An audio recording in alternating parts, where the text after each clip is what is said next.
Hello guys, आपका प्रभात JPSC academy में स्वागत है। आप लोगों के लिए जेपीएससी के नज़रियों को देखते हुए और उनके एग्ज़ाम को देखते हुए हमने हमने जो है एक टेस्ट लॉन्च किया है जो कि आपको काफ़ी हेल्पफुल होगा और इम्पोर्टेंट क्वेश्चन उसमें मैंने इंक्लूड किए हैं एग्ज़ाम के पर्सपेक्टिव से। और उसमें आपको जो है कई सारे क्वेश्चंस मिलेंगे जो लगेंगे ऐसे कि एग्ज़ाम के दृष्टिकोण से काफ़ी इम्पोर्टेंट है।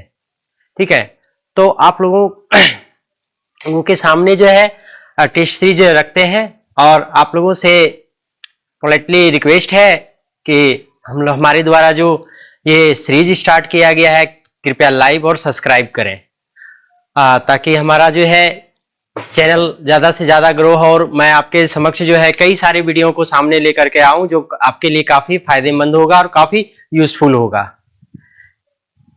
तो बच्चों, समय बहुत नज़दीक है, एग्ज़ाम का टाइम 17 बजे से संभावित है, लेकिन आपको घबराना नहीं है। कहते हैं कि इंसान ही हर मुश्किलों को पार करके जो है सफलता को हासिल करता है। तो आपको मेहनत करनी है, हार्ड वर्क करनी है और हार्ड वर्क के सामने हर चीज़ को जो है हर बाधाओं को पराजित किया जा सकता है, इसमें कोई दो राय नहीं है। कई ऐसे लोग भी हैं जो कि मात्र जो है महीने 2 महीने की तैयारी करके आईएएस के लेवल के एग्जाम को क्रैक कर सकते हैं। तो आप कैसे, यहाँ जेपीएससी एग्जाम है तो अभी कंफर्टेबल जो है टाइम है उतना कि आप जो है अपना अगर स्ट्रेटजी बढ़िया कर ले तो प्रिपरेशन जो है आपका दमदार हो जाएगा। तो चलिए देखते हैं टेस्ट। ये देखिए आप लोगों के सामने बोर्ड स्क्रीन पे आपको दिख रहा होगा। टेस्ट सीरीज के बारे में मैं बता दूं, जो है प्रभात जेपीएससी एकेडमी के द्वारा ये लॉन्च किया गया है। GS paper 1 and GS paper 2 बहुत ही अफोर्डेबल प्राइस में 600 रुपीज ओनली। और इसमें हम लोग आप लोगों को अफोर्डेबल प्राइस में 40 नियर बाय 40 टेस्ट आप लोगों को हम लोग प्रोवाइड कराएंगे। आप ये देख रहे हैं कि 600 रुपीज ओनली। ठीक है, इसमें आपको 40 सेट यानी 20-20 जो है पेपर 1 के जो है आपके 20 सेट हो जाएंगे और पेपर 2 के भी 20 सेट हो जाएंगे। ठीक है, तो बहुत ही अफोर्डेबल प्राइस में है। 500-600 रुपए कोई बड़ी बात नहीं होते। आप एक दिन मार्केट जाते हो तो ये that's why I am not talking about that. चलिए नेक्स्ट स्टार्ट करते हैं हम लोग। ये देखिए आप लोगों के सामने ये पहला क्वेश्चन है। ठीक है, पहला क्वेश्चन है तो देखिए क्या कह रहा है आप लोगों के सामने। ये क्वेश्चन पहला देखिए पहले, झारखंड में सर्वाधिक साक्षरता वाला जिला कौन सा है। क्वेश्चन क्या है, झारखंड में सर्वाधिक साक्षरता वाला जिला कौन सा है। विच is the district with most literacy इन झारखंड। दोनों लैंग्वेज में ये टेस्ट सीरीज जो है आपके अवेलेबल रहेंगे, इंग्लिश एंड हिंदी दोनों में, इंग्लिश और प्लस हिंदी दोनों लैंग्वेज में आपको टेस्ट सीरीज अवेलेबल होंगे। तो बहुत आसान है, आपके सामने जो है दोनों टेस्ट लैंग्वेज जो है देख रहे हैं, हिंदी और इंग्लिश है। तो चलिए देखते हैं कि झारखंड में सर्वाधिक जो है साक्षरता वाला जिला कौन सा है, ये आपको देखना है। ठीक है, तो हमारा राइट आंसर क्या है, रांची है। राइट आंसर क्या है, रांची। ठीक है, तो आप देख रहे हैं रांची है, लेकिन जेपीएससी जैसे एग्जाम के लिए यहीं तक सीमित रह जाना, रांची तक सीमित रह जाना, ये तैयारी में आपकी कहीं एक कड़ी को कम कर देगी। तो इसीलिए आपको देखना है 1 to 5। ठीक है, आपको 1 to 5 देखना है और उसके साथ आपको इंक्रीजिंग ऑर्डर और डिक्रीजिंग ऑर्डर में भी देखना है।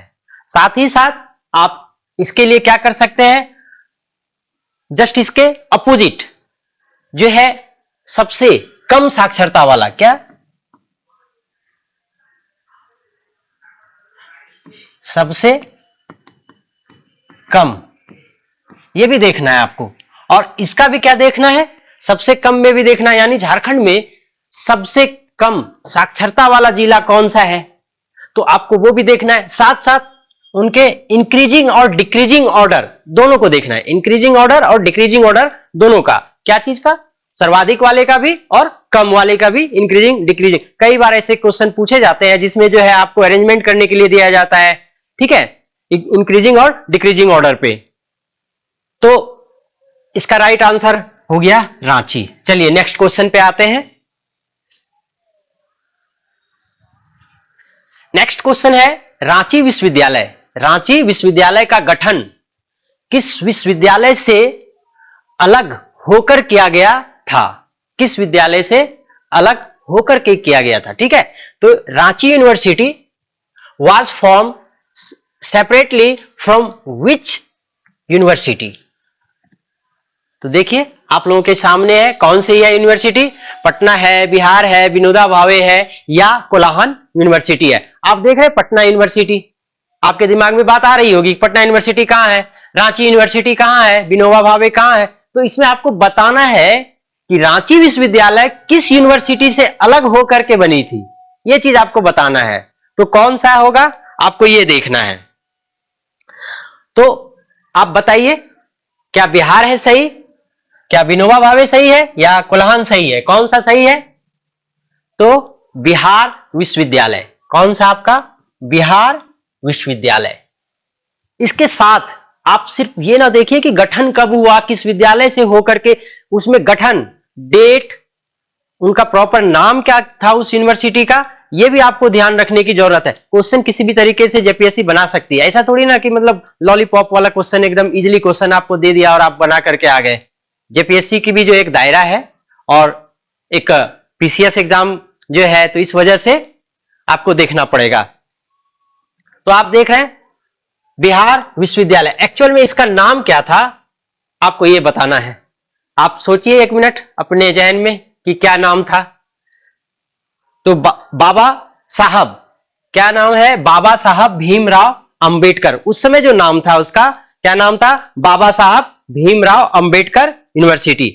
ठीक है, और इसका जो गठन है, इसका टाइम भी आपको याद रखना है। इसका टाइम जो है आपको याद रखना है, क्या? 12 जुलाई 1960। क्या? 12 जुलाई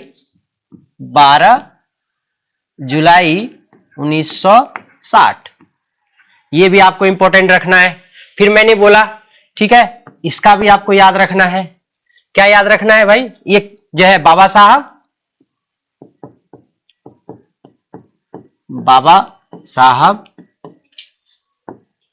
भीमराव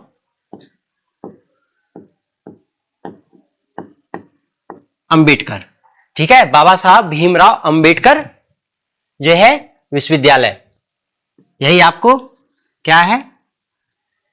बिहार विश्वविद्यालय।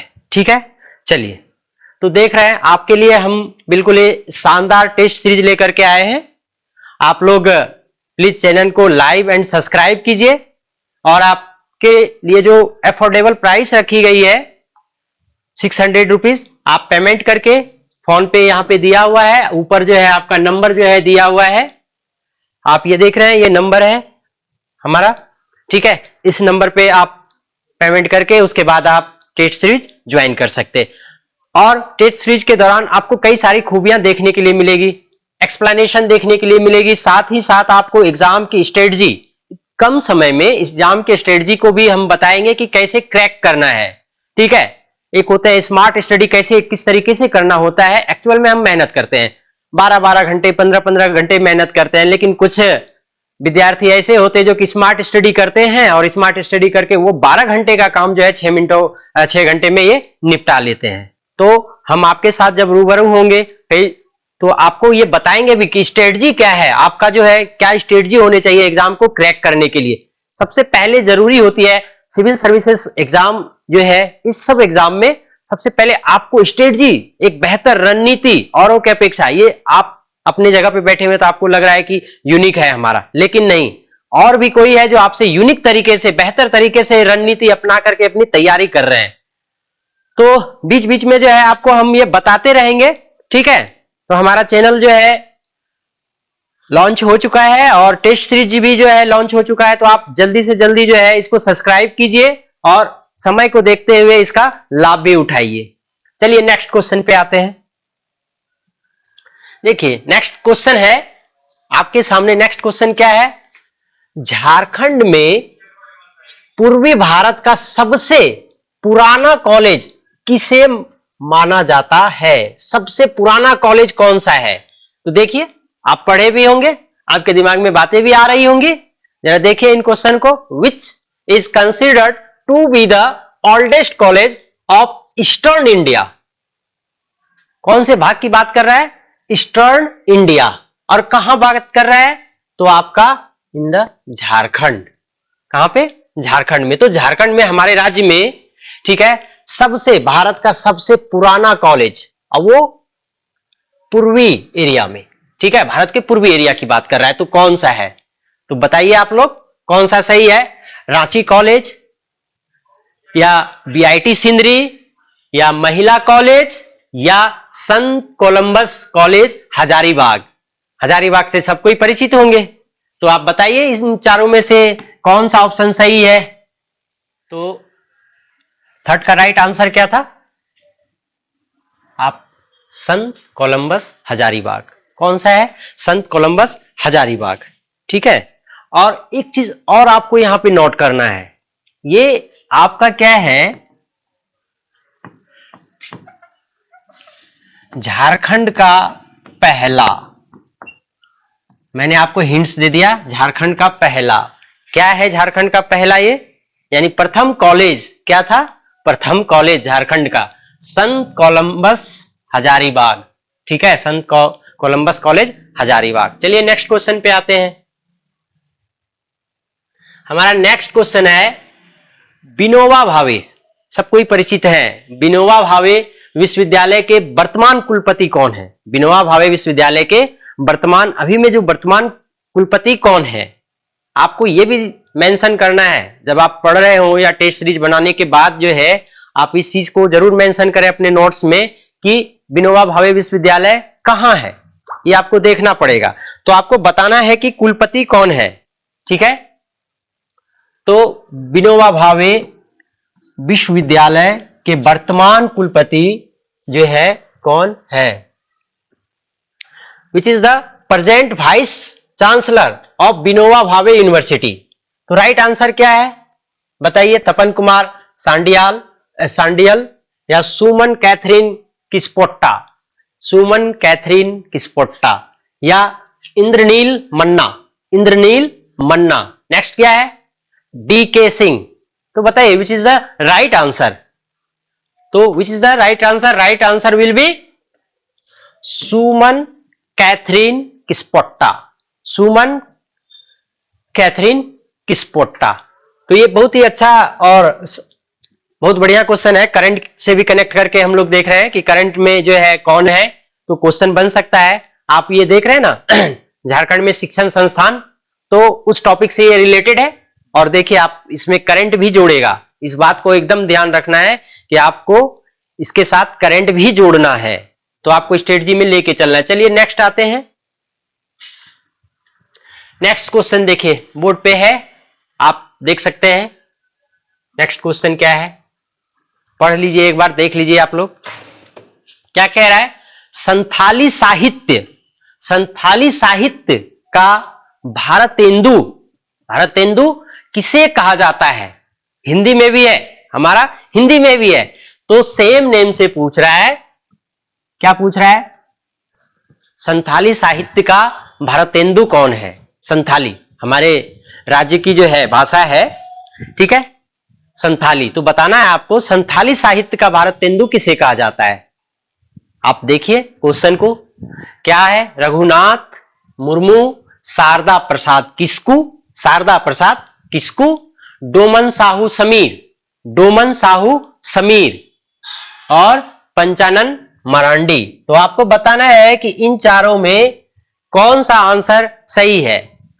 आप देखिए एक बार क्वेश्चन को, तो डोमन साहू समीर, कौन सा आंसर सही हो जाएगा? डोमन साहू समीर। आप पढ़ेंगे, जेपीएससी के सिलेबस में है झारखंड के साहित्य, तो उनमें आप पढ़ेंगे डोमन साहू समीर। क्या पढ़ेंगे? डोमन साहू समीर। इनकी आपको यहां भी देना है कि किस साहित्य, इनके जो है एक दो साहित्य का भी नाम याद रखना है आपको, ठीक है। और इससे रिलेटेड कई सारे फैक्ट होंगे, उनको भी वहां पे कोरिलेट करना है। तो इनका जो साहित्य था संथाली प्रवेशिका, क्या था? संथाली प्रवेशिका, ये इनके द्वारा ही रचित है, संथाली प्रवेशिका, दिख रहा है आप लोगों को। और इसकी एक और रचना दिसोम, आप जानते हैं दिसोम बड़ा ही, ये वर्ड ही फेमस है दिसोम, ठीक है, दिसोम। तो दिसोम बाबा, और दिसोम बाबा के नाम से कौन प्रचलित है ये आप लोग बताएंगे हमें, दिसोम बाबा, ठीक है, आपको यहां मेंशन करना है, ये आपके लिए छोड़ते हैं। चलिए अब आते हैं हम लोग नेक्स्ट क्वेश्चन पे। हमारा नेक्स्ट क्वेश्चन है 2022 का, आप टाइम देखिए 2022 का, क्योंकि जेपीएससी के नेचर के अकॉर्डिंग वो एक साल पीछे भी चले जाता है करंट में, ठीक है। तो 2022 का संथाली साहित्य, कौन सा साहित्य, संथाली साहित्य अकादमी पुरस्कार किसे दिया गया 2022 में? कब? 2022 में संथाली साहित्य का पुरस्कार किसे दिया गया, आपको बताना है। आप देखिए कौन सा आंसर है, कालीचरण हेम्ब्रम, रूपचंद हासदा, निरंजन हासदा या कजली सोरेन, बताइए which is the right answer, which is the right answer, आप लोग सोच के बताइए। देखिए इसी तरीके के कई सारे शानदार क्वेश्चन के साथ मैं आपके सामने आऊंगा टेस्ट सीरीज में, ठीक है, इसी तरीके के जो कि आपको लगेंगे ये डायरेक्ट क्वेश्चन जो है जेपीएससी में हिट करेंगे, उस तरीके के क्वेश्चन जो है आपको टेस्ट सीरीज में देखने के लिए मिलेंगे, ठीक है।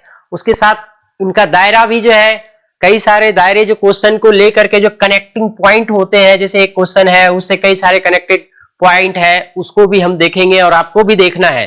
क्योंकि समय कम है इसलिए सारे पॉइंट से अगर हम एक टेस्ट लगा रहे हैं, सपोज दैट हम लोग अगर एक टेस्ट यानी 100 क्वेश्चन लगा रहे हैं, तो हमको इस तरीके से पढ़ना है, उस 100 क्वेश्चन को अगर हम पढ़ रहे हैं तो उसमें कम से कम जो है एक क्वेश्चन पे 4 जो है हम लोगों को टॉपिक निकाल लेना है एक ही क्वेश्चन से, ठीक है। तो इस तरीके से हमारा क्या हो जाएगा 400, टोटल कितने हो जाएंगे 400 टॉपिक रिवाइज हो जाएंगे। अभी जितना मल्टीपल टाइम रिवाइज कीजिएगा उतना फायदा होगा। तो चलिए देखिए क्या है, कजली सोरेन, क्या है कजली सोरेन, राइट आंसर क्या है आपका कजली सोरेन, देख रहे हैं। चलिए नेक्स्ट देखते हैं। अच्छा, कजली सोरेन के बारे में कुछ जो है जानकारी आप लोगों के पास है? अगर जानकारी नहीं है तो बता दूं, ये बांकुड़ा, ये कहां के रहने वाले हैं, बांकुड़ा, बांकुड़ा, ठीक है, बांकुड़ा। और उसके बाद इनका जो है आपको एक दो जो है साहित्य याद रखना है, ठीक है, इनका एक दो साहित्य जैसे मैंने पिछले वाले में बताया उसी तरीके से आपको इसमें भी याद रखना है। क्यों? हो सकता है कि इनके नाम से क्वेश्चन जो है राइज कर दे, दूसरे वे में कर दे कि कजली सोरेन जिन्हें झारखंड में साहित्य अकादमी पुरस्कार, ठीक है, 2022 में मिला था, उनके द्वारा रचित पुस्तक कौन सी है आपको दे देगा, 2-4 ऑप्शन दे देगा, उसके बाद मिलान करने के लिए दे देगा। क्वेश्चन किसी भी तरीके से आपके सामने रखा जा सकता है। चलिए नेक्स्ट क्वेश्चन पे आते हैं। नेक्स्ट क्वेश्चन है मुंडारी साहित्य। आप लोग भली भांति जानते हैं मुंडारी साहित्य, तो बोला है मुंडारी साहित्य का क्षेत्र, मुंडारी साहित्य का क्षेत्र के आधार पर कितने भागों में बांटा गया है, कितने पार्ट्स में डिवाइड किया गया है ना।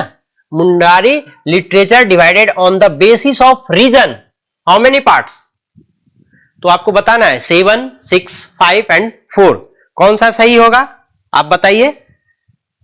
मुंडारी साहित्य जो है, मुंडारी साहित्य के अकॉर्डिंग आप अभी सीजीएल के एग्जाम भी भरपूर किए होंगे तो उसमें भी पढ़े होंगे मुंडारी साहित्य वगैरह के बारे में, ठीक है। तो कितने हैं टोटल, कितने डिवीजन में किया गया है, 4 डिवीजन किया गया है। How many division? 4 डिवीजन, ठीक है। तो देख रहे हैं आपके सामने किस तरीके के शानदार शानदार क्वेश्चन आ रहे हैं स्क्रीन पे, और इसी तरीके के क्वेश्चन जो जेपीएससी पॉइंट ऑफ व्यू से बिल्कुल हाईलाइटेड एंड हॉट टाइप के क्वेश्चन है, वो क्वेश्चन हम आपके सामने लेकर के आएंगे। चलिए नेक्स्ट देखते हैं। नेक्स्ट क्वेश्चन क्या है? डॉक्टर जानूम सिंह सोय, जानूम सिंह सोय का संबंध किस भाषा से है? आपको यह बताना है कि ये किस भाषा से संबंध रखते हैं। हमारे सिंह सोय जी है, वो किस भाषा से संबंध रखते हैं? तो बताइए आप लोगों के पास समय है। ये सब ऐसे सब क्वेश्चन आपको एकदम देखते ही आंसर हो जाना चाहिए, देखे और आंसर दिए, इस तरीके से होने चाहिए क्वेश्चन। अभी एग्जाम के दृष्टिकोण से देखते हुए आपकी प्रिपरेशन जो है एकदम बोल्ड हो जानी चाहिए अभी तक, क्योंकि कम जो है हमारे पास समय जेपीएससी ने बहुत कम दिया है, लेकिन फिर भी सब कोई एफर्ट कर रहे हैं। लेकिन यहाँ भीड़ जो है, सिर्फ ये मत सोचिए कि सिर्फ आपके ही एफर्ट है, यहाँ कई लोग आपके साथ में जो है कंपटीशन में बैठेंगे, और ऐसे ऐसे लोग बैठेंगे जो पहले से तैयारी करते हुए चले आ रहे हैं। अभी जस्ट आपका सीजीएल एग्जाम हुआ है, सीजीएल एग्जाम में पूरे किताब को जो है चाट गए होंगे वो लोग भी जो है आपके पीटी में कंपटीशन बढ़ाने के लिए एकदम खड़े होंगे। तो आप बताइए कौन सा सही है? तो बताइए डॉक्टर जामुन सिंह सोय का संबंध किस भाषा से है? तो आपका राइट आंसर क्या है? हो। ठीक है, झारखंड में हो भाषा भी बोली जाती है, संथाली भी बोली जाती है, मुंडारी भी बोली जाती है और नागपुरी भी बोली जाती है, लेकिन आपका जो है जामुन सिंह सोय का संबंध किससे है? हो भाषा से है। किससे है? हो। ठीक है, आपको याद रखना है हो भाषा। और एक चीज और, इनको जो है एक अवार्ड भी मिला है। क्या मिला है? अवार्ड। ये अवार्ड भी आपको याद रखना है। ठीक है, ये अवार्ड भी नहीं भूलना है, एग्जाम में पूछा जा सकता है, इसीलिए इंपॉर्टेंट है कि आपको याद रखना है। और अभी इन द रिसेंट मिला है, ज्यादा टाइम नहीं, 2023 में ही मिला है। ठीक है, इनको अवार्ड। तो बताइए अवार्ड कौन सा मिला है, उनको भी आपको याद रखना है, कौन सा अवार्ड मिला है। ठीक है, तो इनको साहित्य के क्षेत्र में या किस क्षेत्र में मिला है, आपको यह चीज भी ध्यान देना है, किस एरिया में, क्या क्या अवार्ड। ठीक है, किस क्षेत्र में, एरिया, ठीक है, ईयर और कौन सा अवार्ड, विच अवार्ड। ये तीन बातें आपको ध्यान रखनी है। ठीक है, ये तीन बातों को आप ध्यान रख सकते हैं, क्योंकि इसके अकॉर्डिंग भी क्वेश्चन बन सकता है। तो आप जो है इन तीनों एरियाज को देखेंगे। ठीक है, किस क्षेत्र में मिला, कब मिला और किस चीज के लिए अवार्ड मिला। ठीक है, तो चलिए नेक्स्ट क्वेश्चन पे आते हैं। देखिए आप लोगों के सामने जो है क्या है, कुरमाली एक भाषा होती है। कौन सी भाषा? कुरमाली।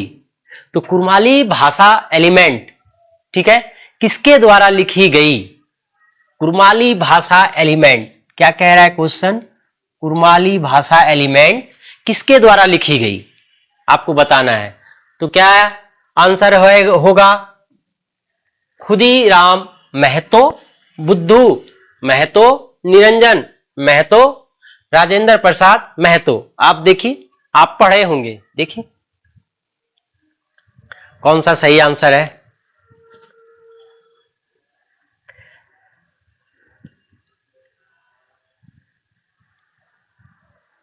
तो सही आंसर कौन सा है? 13 सितंबर। कौन सा है?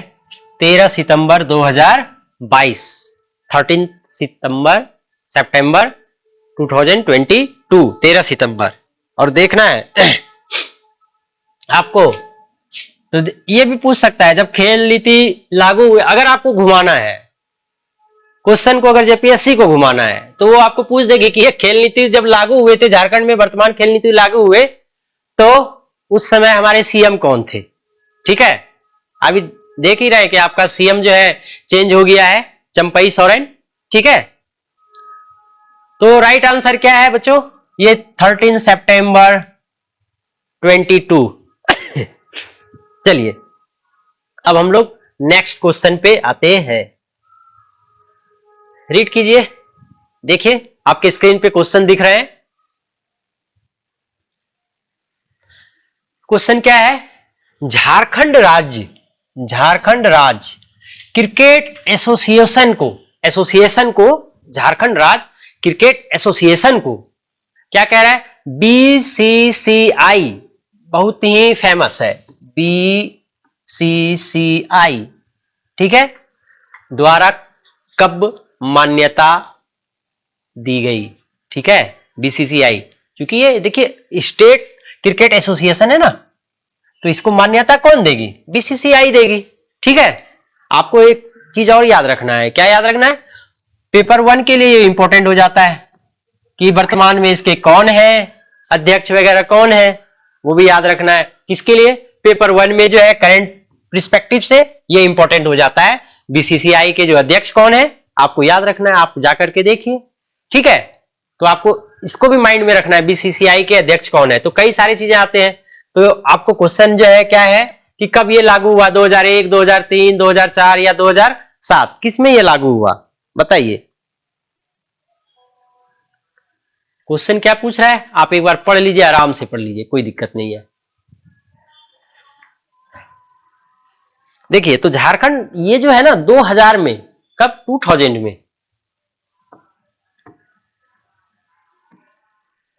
2000 में, कब? 2000 में। लेकिन यहां क्या दिख रहा है आपको? नहीं। तो मैं क्या बता रहा हूं, 2000 में क्या हुआ था आप बताइए, जल्दी से बताइए, फटाफट बताइए। तो ये 2000 में ये अस्तित्व में आया। क्या आया? ये अस्तित्व। ठीक है,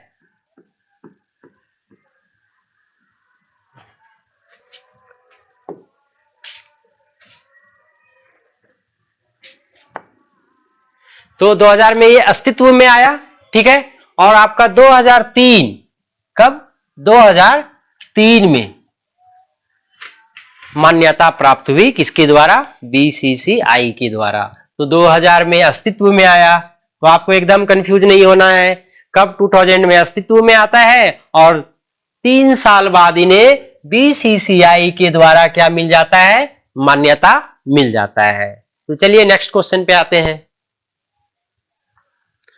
देखिए बड़ा ही ये फेमस जो है नाम है झारखंड में।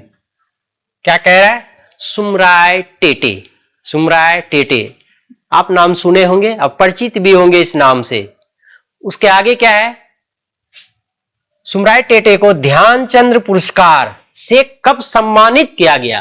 ठीक है, कौन से ईयर में सुमराय टेटे को ध्यानचंद पुरस्कार से सम्मानित किया गया? या क्वेश्चन एक क्वेश्चन आपको दिख रहा है, लेकिन यहाँ क्वेश्चन कई क्वेश्चन है, 2-3 क्वेश्चन इससे इंक्लूडेड है। आपको यह भी पूछा जा सकता है फॉर द पेपर 1 कि इसका नाम जो है परिवर्तित करके क्या रखा गया, चेंज करके। ठीक है, चेंज नेम क्या हो जाएगा इसका, आपको यह भी ध्यान देना है। ठीक है, इससे पहले क्या जो है नाम था? ध्यानचंद पुरस्कार। क्या ये नाम चेंज हुआ था? आपको देखना है। ठीक है, सुमराय टेटे उसके बाद किस एरिया में दिया जाता है यह भी ध्यान रखना है। एरिया इसका क्या है? अगर सुमराय टेटे को मिला, अगर सुमराय टेटे को यह पुरस्कार मिला तो कौन से ईयर में मिला, और सुमराय टेटे किस खेल से संबंधित है या किस चीज से संबंधित है, आपको यह भी ध्यान रखना है। तो सुमराय टेटे को कब यह पुरस्कार मिला था, फटाफट बताइए। तो सुमराय टेटे को 2017 में। क्वेश्चन पे आते हैं। हमारा नेक्स्ट क्वेश्चन देखिए क्या है। पीजीटी डाकिया योजना, पीजीटी डाकिया योजना झारखंड के कितने जिलों में संचालित की जा रही है? झारखंड के कितने जिलों में जो है पीजीटी डाकिया योजना संचालित की जा रही है, आपको ये देखना है। तो बताइए कि कौन सा सही आंसर होगा। 12, 19, 24, इन चारों में से, या 21, इन चारों में से कौन सा होगा? राइट आंसर बताइए। तो इसका सही आंसर है आपका कौन सा है? 24, राइट आंसर। ठीक है, राइट आंसर क्या है? 24। तो ये 24 जिलों में, झारखंड के जो 24 जिले हैं इनमें जो है आपको ध्यान देना है के पीजीटी डाकिया योजना लागू की गई है। ठीक, अब हम नेक्स्ट क्वेश्चन पे आते हैं। देखिए नेक्स्ट क्वेश्चन,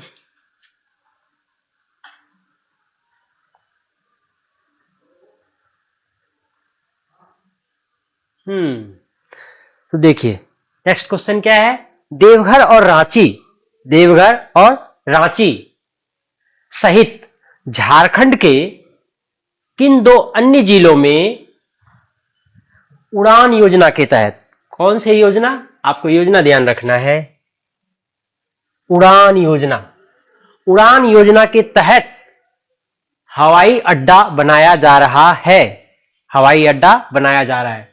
तो आपको यह देखना है, आपके सामने ऑप्शन दिया है बोकारो दुमका या गोड्डा दुमका, पलामू और बोकारो, और आपका साहिबगंज और पलामू। तो आप बताइए कौन सा आंसर सही होगा, इन चारों में से राइट आंसर कौन सा है। आप ध्यान से देखिए, क्वेश्चन को पहले एक बार ध्यानपूर्वक पढ़ लीजिए और करेक्शन कौन सा करेक्ट होगा वो देखिए, ध्यान से एक बार पढ़िए।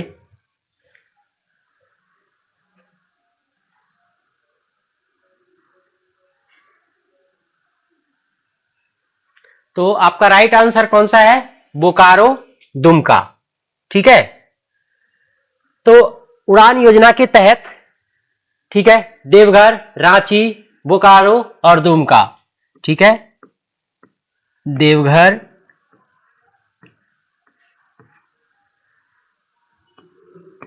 रांची,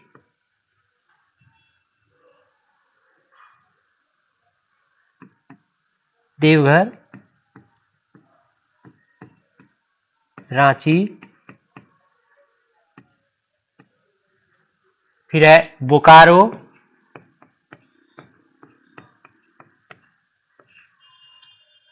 और दुमका।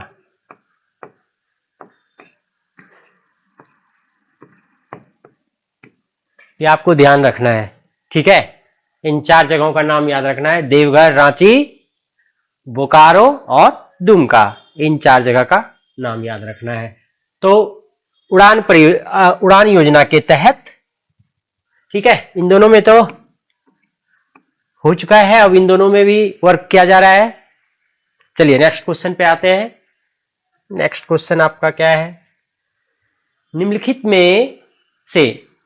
में से झारखंड के किस जिले में क्षेत्रीय प्रशिक्षण केंद्र स्थित नहीं है, बताना है कौन से में नहीं है, बाकी सब में है, तो कौन सा है, इन चारों में से आपको बताना है। जो रीजनल ड्राइविंग ट्रेनिंग सेंटर होते हैं, आप जानते हैं ये होते हैं भारी वाहन के लिए होते हैं, तो इन चारों जिलों में से कौन से जिले में आपका नहीं है, क्वेश्चन क्या कह रहा है, नहीं है। आप क्वेश्चन ध्यान से देखिए, एक बार क्वेश्चन देखिए ध्यान से, कौन से जिले में नहीं है, क्या है, भारी वाहन, क्वेश्चन को देखिए जरा, भारी वाहन मोटर ड्राइविंग लाइसेंस प्रशिक्षण केंद्र कहां जो है आपका नहीं है और किन तीन जिलों में है, तो आपको एलिमिनेट करना है कौन सा सही है। देखिए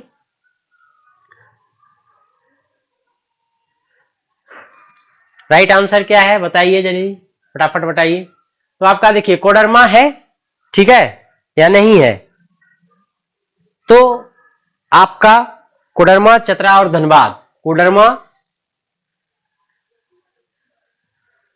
चतरा और धनबाद, इन तीनों में है, इन तीनों में आपको ध्यान रखना है कि इन तीनों में है, ये जो आपका है इसमें नहीं है, क्या नहीं है,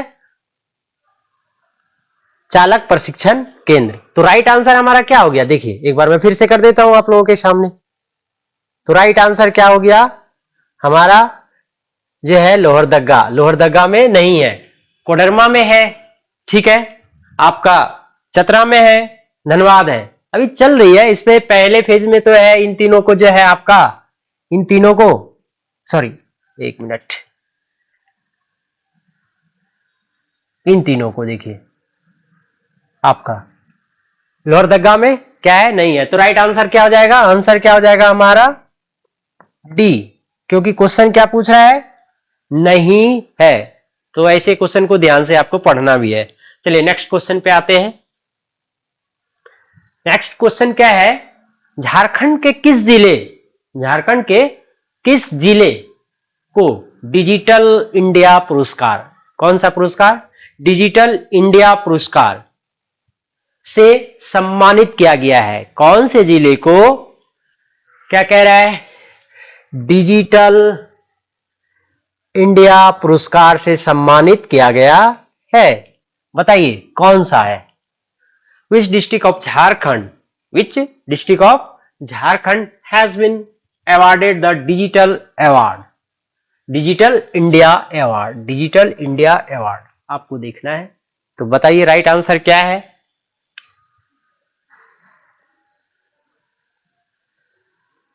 बताइए। तो राइट आंसर हमारा क्या है?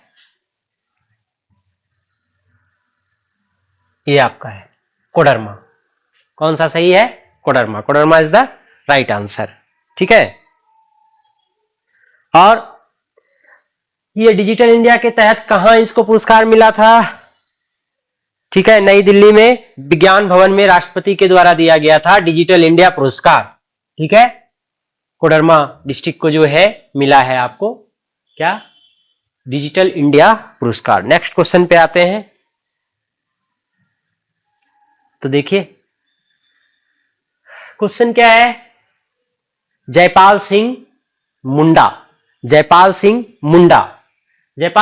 के विदेश जाने की 100वीं वर्षगांठ, कौन से 100वीं वर्षगांठ पर सरकार ने कितने युवा छात्रों को अध्ययन के लिए कहां भेजा भाई? विदेश भेजा। कितने छात्रों को आपको बताना है कि जयपाल सिंह आप अवगत होंगे। तो उनके 100वीं वर्षगांठ पे झारखंड के कुछ बच्चों को, जो युवा छात्र हैं, युवा छात्रों को कहां भेजा गया है? विदेश भेजा गया है अध्ययन के लिए। ठीक है, तो कितने हैं टोटल नंबर ऑफ स्टूडेंट कितने हैं? तो बताइए टोटल नंबर ऑफ स्टूडेंट कितने हैं? तो इसमें राइट आंसर क्या हो जाएगा? 6 is the right answer. Answer क्या हो जाएगा आपका? सी हो जाएगा। टोटल कितना हो जाएगा? क्या बोल रहा है? कितने? तो क्या हो जाएगा आपका? 6। कितना? सॉरी,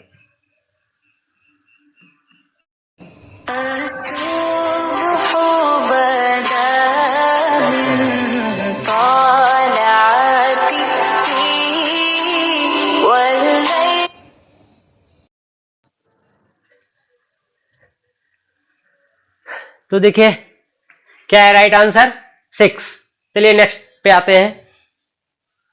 नेक्स्ट क्वेश्चन क्या है, द्रौपदी मुर्मू झारखंड की राज्यपाल कब बनी? अभी वर्तमान में कौन क्या है? द्रौपदी मुर्मू आप जान रहे हैं। वर्तमान में क्या है ये भी ध्यान रखना है। वर्तमान में प्रेजेंट टाइम में क्या है? ठीक है, ये ध्यान रखना है आपको। तो आपको डेट बताना है कि किस डेट में, ठीक है, कौन से ईयर में द्रौपदी मुर्मू झारखंड की राज्यपाल बनी, कब बनी? बताइए आप लोग। बड़ा ही इजी क्वेश्चन है। ऐसे क्वेश्चनों को आपको ध्यान रखना पड़ेगा, डेट वाला, ईयर वाला, इसको ध्यान रखना है आपको। तो बताइए राइट आंसर क्या है? तो आपका क्या हो जाएगा? 18 मई 2015। क्या है?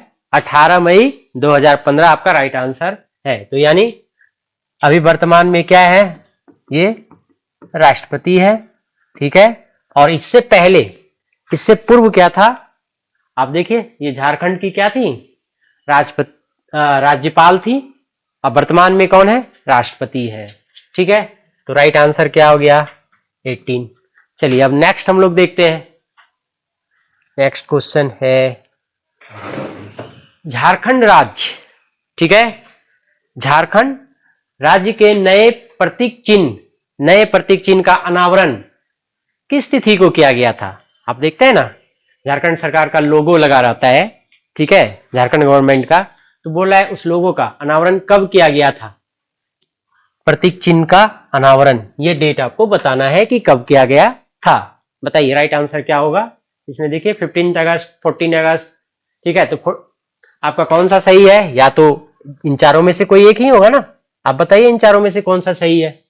15 अगस्त है, या 14 अगस्त 2019 है, या 15 अगस्त 2019 है, 14 अगस्त 2020 है।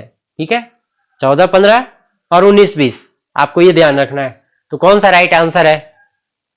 कंफ्यूज करने के लिए ऐसे ऑप्शन जो है आपको दिए जाएंगे कंफ्यूज करने के लिए। तो बताइए राइट आंसर क्या है? तो आपका क्या हो जाएगा? राइट आंसर डी हो जाएगा, 14 अगस्त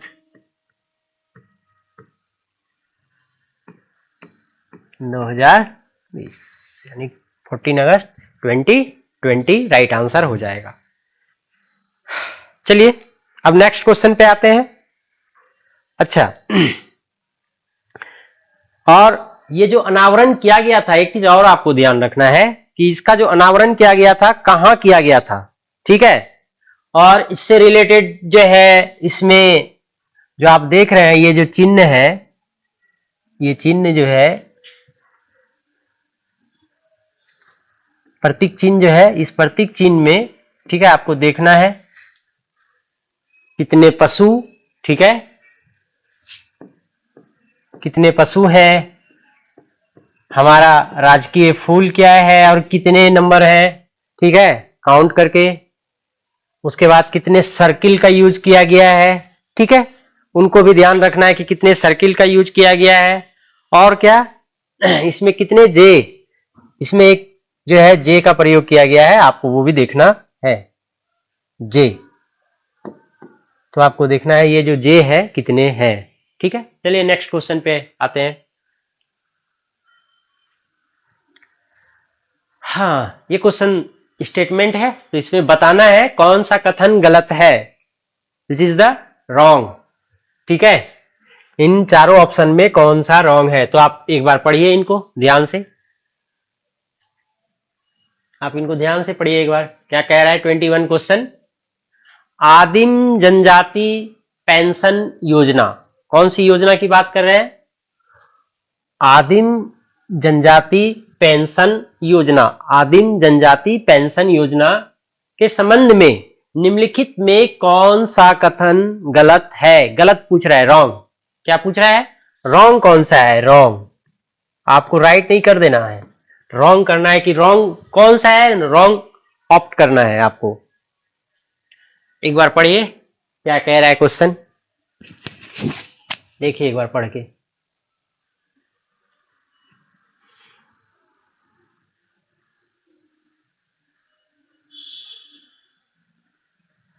तो राइट आंसर आपका क्या हो जाएगा? तो एक बार देखते हैं क्या कह रहा है।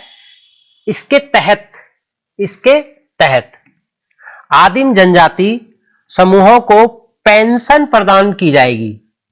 क्या ये सही है? दूसरा क्वेश्चन बोल रहा है असुर, ब्रिजिया, कोरवा और शवर लाभ प्राप्त करने के लिए पात्र जनजातियों में से हैं। ठीक है, क्या असुर, ब्रिजिया, कोरवा, सवर लाभ प्राप्त करने के लिए पात्र जनजातियों में है? क्या इनको ये मिल सकता है?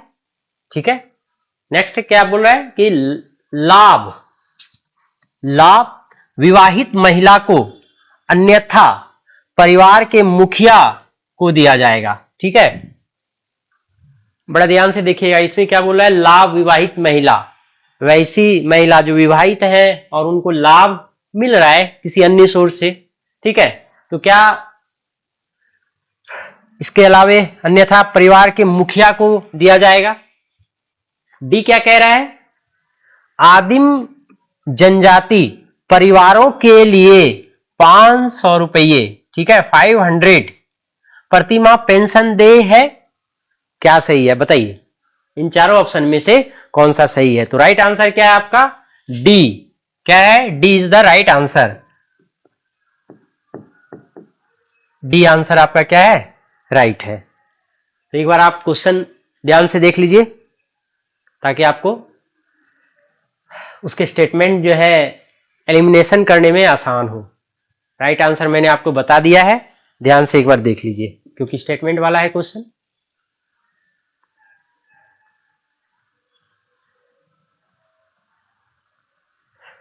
तो देखिए डी जो है ना गलत है, डी क्या गलत है, तो यहां 500 की जगह पे क्या है आपका 600 है। कितना है 600, ठीक है। और उसके बाद एक कंडीशन इसमें इंक्लूड किया गया है कि वो सार्वजनिक क्षेत्र या किसी सरकारी क्षेत्र में, ठीक है, नौकरी कर रही है तो उनको पैसा मिलेगा, ठीक है। अगर उसकी अच्छा खासा इनकम है तो वैसे लोगों को तो आपको पता है कि पेंशन नहीं मिलता है कैसे लोगों को, तो उसका कंडीशन रखा गया है कि सरकारी और निजी क्षेत्रों में क्या हो, लाभ प्राप्त ना हो, तो वैसे लोगों को ये दिया जाएगा आदिम जनजाति पेंशन योजना। चलिए नेक्स्ट क्वेश्चन पे आते हैं। क्वेश्चन नंबर 24 देखते हैं। देखिए ये भी है पेंशन से ही लेकर के है। अब चूंकि योजना को कई सारे योजना झारखंड में संचालित किए गए हैं, तो नए पुराने योजना कई सारे हैं, तो योजना से क्वेश्चन तो बनता ही बनता है। आपके जो है जेपीएससी वाले एग्जाम में डेफिनेटली ये क्वेश्चन रहेगा, तो आप ध्यान से देखिए।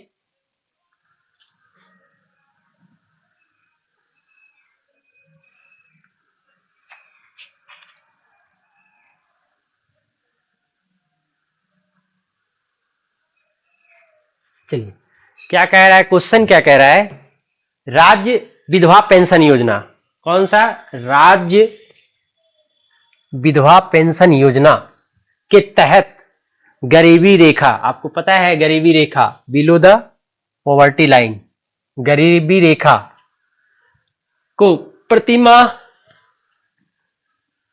कितनी पेंशन वितरित की जाएगी, यानी कितना जो है दिया जाएगा पेंशन के तौर पे, ठीक है। कौन से योजना के तहत, राज्य विधवा पेंशन योजना के तहत, तो बताइए कौन सा सही होगा, क्या 800 रुपए या 600 रुपए या 1000 रुपए या 1100 रुपए, 1100, 1000, 800 एंड 600, कौन सा सही है, कितने पैसे दिए जाते हैं। आपके आसपास में भी जो आप देखे होंगे वहां उन लोगों को पेंशन मिलते हैं विधवा को, तो बताइए कितना होगा, आप बताइए एक बार, सही आंसर बताइए। तो इसका सही आंसर कितना है बताइए, आप लोगों की तरफ से भी जो है आंसर आना चाहिए। राइट आंसर क्या हो जाएगा, 1000, ठीक है। तो आपको ये ध्यान रखना है, और इसका कंडीशन क्या है, अंडर द बीपीएल, बीपीएल, ठीक है, ये ध्यान रखना है। अगर बीपीएल के अंडर में आता है तो अगर कोई महिला है, अगर उनकी सरकारी नौकरी है, ठीक है, और वो विधवा है, या कोई ऐसे फर्म में काम करती है या कहीं ऐसे ऑफिस में काम करती है जहां उनकी सैलरी जो है 30-40 हजार रुपए है, तो उनको क्या जरूरत है पेंशन देने की, तो ऐसे कंडीशन को इनको इंक्लूड किया गया है, वो क्या है आपका बीपीएल, बिलो पॉवर्टी लाइन। चलिए नेक्स्ट क्वेश्चन पे आते हैं।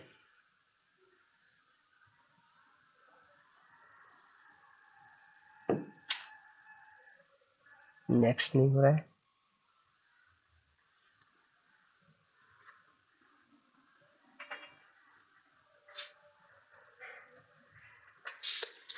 जरा सा आप लोग हॉल्ड कीजिएगा, टेक्निकल इशू आ रहा है कुछ। अच्छा चलिए फटाफट, नेक्स्ट क्वेश्चन क्या है, झारखंड सरकार द्वारा, ठीक है, झारखंड सरकार द्वारा प्रतिपूरक वन रोपण निधि प्रबंधन एवं योजना प्राधिकरण कैंपा, ठीक है, कैंपा की स्थापना किस वर्ष की गई थी, कैंपा की स्थापना किस वर्ष की गई थी, कहां ये कैंपा का स्थापना हुआ है,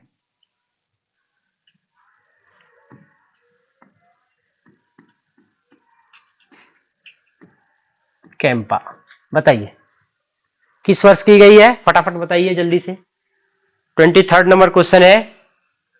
तो ये 2004 में किया गया था, कब किया गया था, 2004 में। तो राइट आंसर क्या है आपका, ये आपका राइट आंसर है, ठीक है। 2004 में कैंपा की स्थापना कहां की गई थी, झारखंड में की गई थी, ठीक है, झारखंड में की गई थी 2004 में, क्या ये सही है। 2004 में, यही चीज ध्यान रखना है कि 2004 में इंडिया के द्वारा की गई थी और झारखंड सरकार के द्वारा जो है, इंडिया के द्वारा, और 2000 जो है 9 है, कितना 2009 में कहा किया गया था आपको, ठीक है, झारखंड सरकार के द्वारा। ये वाला आंसर याद रखना है आपको, 2009।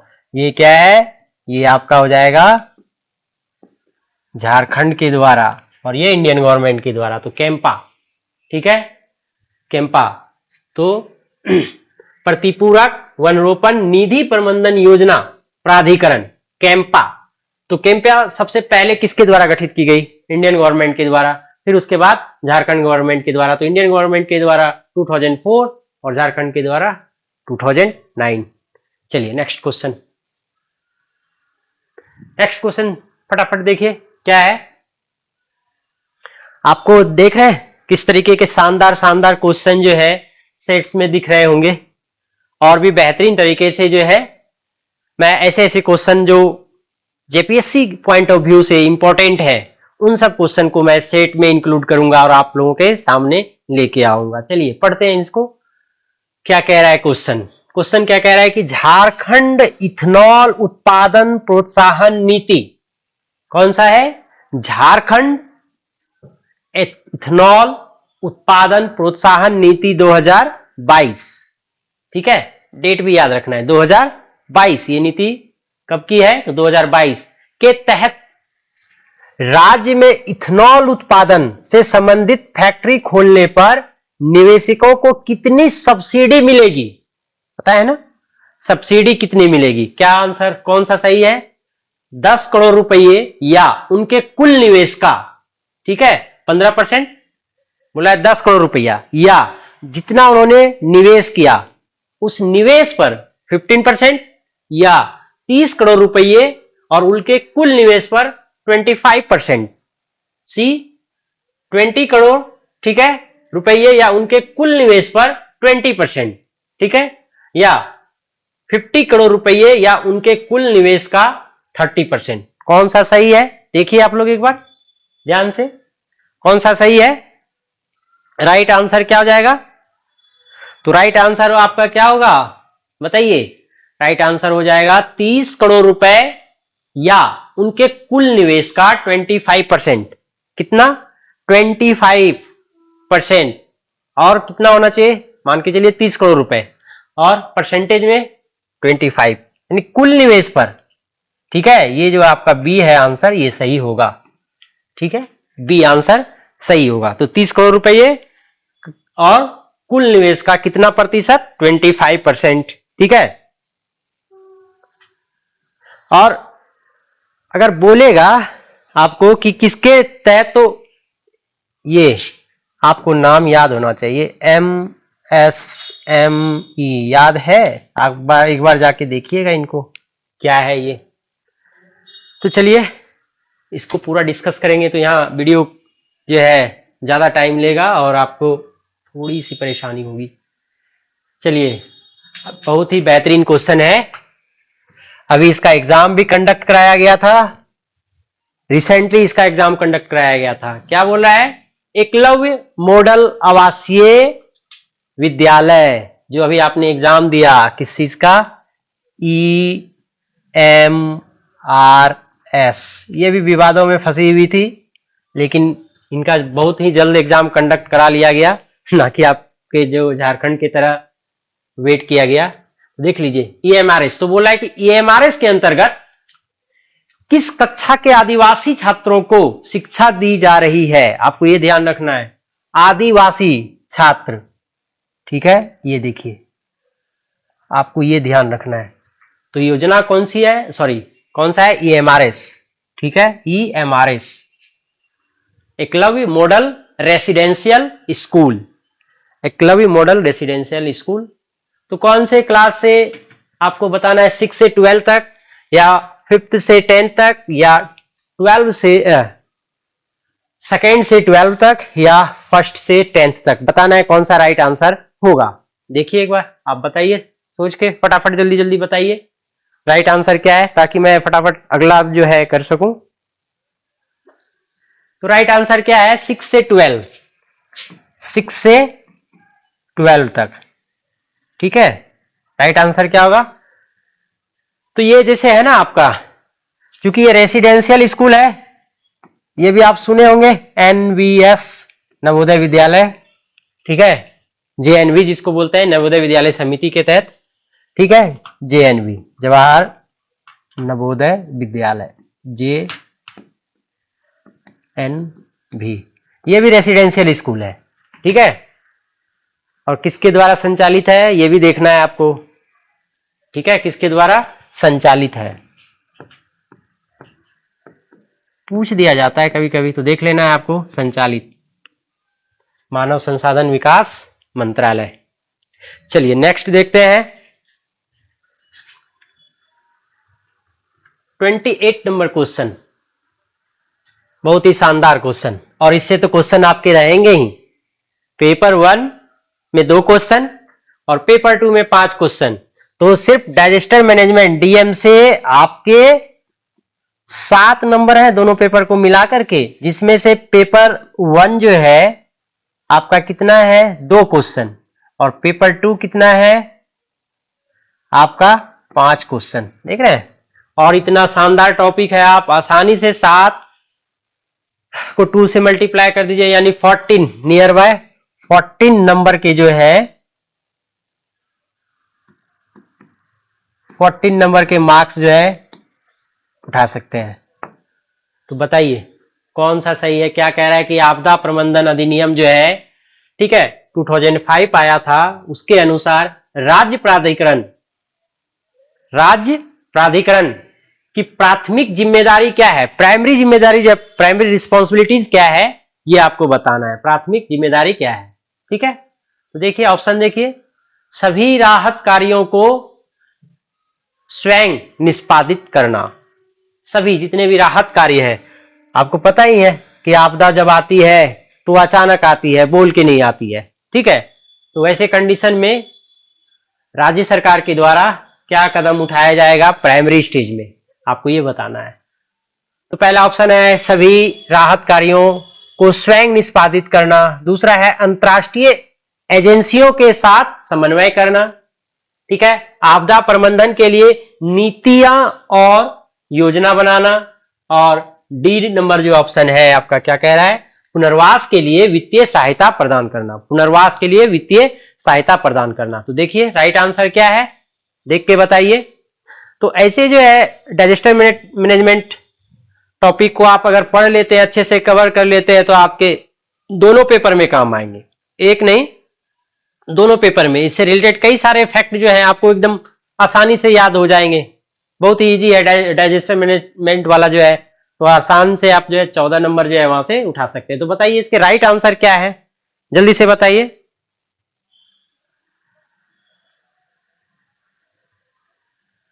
तो ये क्या करेगा, राइट आंसर आपका सी है, आपदा प्रबंधन के लिए नीतियां और योजना बनाएगा कौन, राज्य सरकार, ठीक है, अगर राज्य के स्तर पर हो रहा है तो राज्य सरकार बनाएंगे, ठीक है। चलिए नेक्स्ट क्वेश्चन पे आते हैं। हाँ देखिए उसी से है, डाइजेस्टर मैनेजमेंट से ही क्वेश्चन है। क्या कह रहा है क्वेश्चन आपको, झारखंड राज्य आपदा प्रबंधन प्राधिकरण, झारखंड राज्य आपदा प्रबंधन प्राधिकरण, ठीक है, के अध्यक्ष के रूप में, ठीक है, कौन कार्य करता है, बताइए कौन कार्य करेगा अध्यक्ष के रूप में, क्या मुख्यमंत्री करेगा, प्रधान सचिव करेगा, मुख्य सचिव करेगा, या गृह सचिव करेगा अध्यक्ष के रूप में, ठीक है, एज अ अध्यक्ष के रूप में। देखिए क्या होगा राइट आंसर। अब यहां आपको यह चीज देखना है कि राज्य बोल रहा है, क्या बोल रहा है, राज्य बोल रहा है,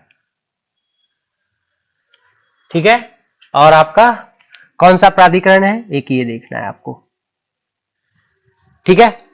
बताइए मुख्यमंत्री आपके जो सीएम काम करेंगे, ठीक है, या प्रधान सचिव, मुख्य सचिव या गृह सचिव करेंगे। तो राइट आंसर आपका क्या हो जाएगा, चूंकि राज्य आपदा प्रबंधन प्राधिकरण है तो इसके तहत जो है यानी किनको दिया गया है, ये सीएम को, ठीक है, अध्यक्षता किसको दी गई है, सीएम को, लेकिन इसका गठन करने का शक्ति या कंफ्यूज करता है, गठन करने का शक्ति, अगर गठन की बात कहे तो फिर आपका यहां डिफरेंट हो जाएगा। तो ये चीज आपको ध्यान रखना है, गठन कौन करेगा? बताइए आप लोग, फटाफट बताइए तो, गठन कौन करेगा? झारखंड राज्य आपदा प्रबंधन प्राधिकरण का गठन कौन करेगा? बताइए फटाक से, क्या होगा राइट आंसर? अध्यक्ष तो सीएम हो गए, तो देखिए राज्यपाल करेगा गठन, राज्यपाल। और ये भी बताइए आप लोग, राज्यपाल अभी वर्तमान में जो है झारखंड के राज्यपाल कौन है? कमेंट कीजिए आप लोग, झारखंड के वर्तमान में राज्यपाल। ठीक है, तो ये राज्यपाल को, ठीक है, आपदा प्रबंधन पे राज्य स्तर पे ये गठन की शक्ति का अधिकार दिया गया है, गठन की शक्ति मिली है, ये गठन कर सकते हैं। और आपदा प्रबंधन जो है, जब ये समिति बैठेगी तो इसमें कितने सदस्य होंगे भाई? 9 सदस्य। साथ साथ में आपको ये भी याद रखना है 9 सदस्य, ध्यान रखिएगा ये सारी चीजों को, क्योंकि क्वेश्चन कुछ भी बना सकता है। ठीक है, चलिए नेक्स्ट क्वेश्चन पे आते हैं। नेक्स्ट क्वेश्चन क्या है? आपदा के बाद, जब आपदा हो जाती है, देखते हैं आपदा होने के बाद कितनी जो है परेशानियां होती है। बाढ़ को ही ले लीजिए, बाढ़ आते हैं, उनके बाद जब वो पानी निकल जाते हैं और कुछ जो पानी बच जाते हैं गड्ढों वगैरह में या वैसे एरिया जहां पानी रुकते हैं, फंसते हैं, तो वहां पे डेंगू वगैरह कई सारी चीजें ऐसे होने लगती है।